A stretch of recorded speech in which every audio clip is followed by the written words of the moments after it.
guys, so I had a request to do a video on Shakespearean names, and I was kind of surprised that I hadn't already done a video on this topic because there are so many beautiful and handsome and just really stunning names that Shakespeare used for his characters that although he used them hundreds of years ago, they are still really usable today and kind of modern sounding, some of them. So I'm going to share some of my favorite Shakespearean names with you guys. So for boys, the first name I have is Alonso, and I think Alonso is just so handsome sounding. It's a Spanish form of the name Alfonso, although I personally prefer Alonso to Alfonso. And it means noble and ready, so it has a nice meaning, and it was used in the play The Tempest. The next name I have is Duncan, and I might be a little bit biased towards this name because I have a really cute little cousin named Duncan. It's a Scottish name that means dark warrior, and it was used in the play Macbeth. The next name I have is Ferdinand, and I just think this is such a cool name. I think it's a little bit out there without being too over the top that it's unusable. It's a German name that means to be courageous, so another really great meaning. And this one is also from The Tempest. One of my favorites on this list is Francisco, and Francisco I think is so cool sounding. I just picture a very cool guy who maybe like plays the guitar named Francisco, and it's a Spanish name that means free, and it was used twice by Shakespeare, so obviously he liked it as well. It was used in Hamlet and in The Tempest. The next name I have is Fabian, and Fabian is a name I've always liked, although I don't really like the meaning. It's an Italian name that means bean grower. It's not a horrible meaning though, and this one was used in Twelfth Night. Then I have Fenton, and I think this name would work really well with modern names like Weston and Easton being so popular. I think this one would fit right in, and Fenton means marsh town, and it was used in The Merry Wives of Windsor. The next name I have is Leontes, and I love Leo names, and I like that this one is a little bit different than Leonardo and some of the Leo names that you hear more often. It's kind of unique. And Leontes means lion-like, and it's a character from The Winter's Tale.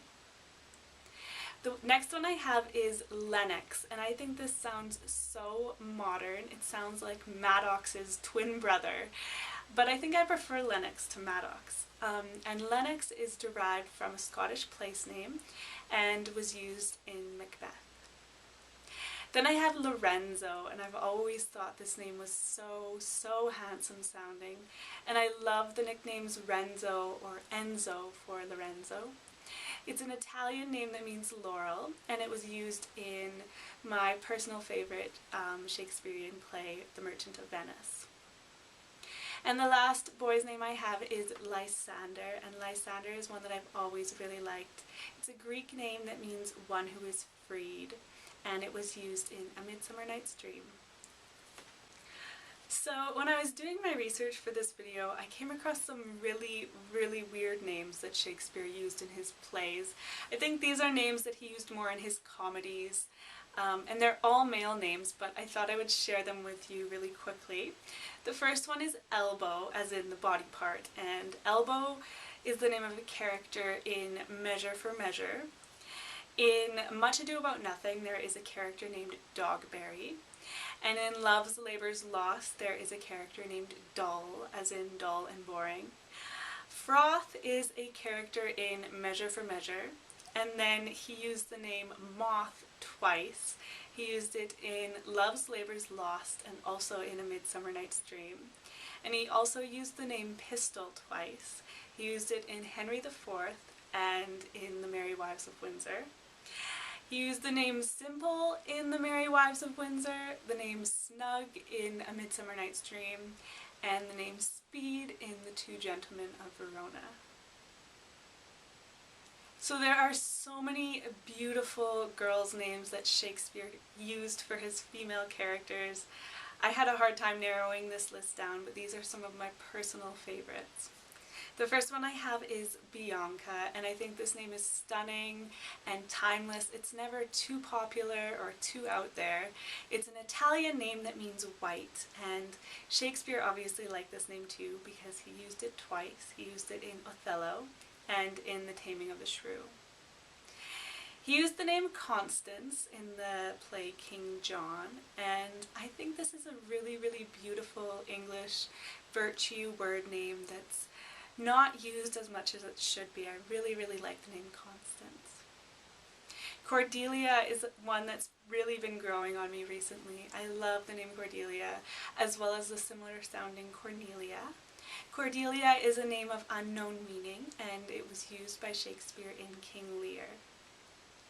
Next name I have is Francisca, and I know I had Francisco on the boys list, but I think Francisca is so spunky and pretty, and it's a Spanish name that means free, and Shakespeare used it in Measure for Measure. The next name is Iris, and I think this name is beautiful. It has such a beautiful meaning. It's a Greek name that means rainbow, so you can't really get a better meaning for a girl's name than that, and Iris was used in The Tempest. The next name is Lavinia, and I think the meaning of Lavinia really suits the name. It means woman of Rome, and I can just imagine an ancient Roman woman named Lavinia. And Shakespeare used this name in Titus Andronicus. Lucetta was one that I hadn't heard before I did the research for this video. It's actually a diminutive of Lucy, and I like it as a nickname, but I think it could definitely be a name in its own right as well. And it means light, and it was used in Two Gentlemen of Verona. Then there's Phoebe, and I've always loved the name Phoebe. I just think it's so beautiful and different, and it's a Greek name that means bright and shining, so it has a wonderful meaning, and Shakespeare used this name in As You Like It. I love rose names, so I put Rosalind on this list. I love all rose names. I love Rosalie and Rosamond and Rosalind. Rosalind means pretty rose, and Shakespeare obviously liked it as well because he used it in As You Like It and in Romeo and Juliet. And the last girl's name I have is Sylvia, and Sylvia is a Latin name that means of the forest, and Shakespeare used this name in The Two Gentlemen of Verona. So those are some of my personal favorite names from Shakespeare's plays. Let me know what yours are. I know there are a lot that I didn't mention that I know a lot of people like, names like Imogen and Ophelia and Juliet and Romeo, so let me know if there was a name from Shakespeare that you like that I didn't have on this list, or just what your favorites are. And thanks so much for watching. I will talk to you guys later. Bye.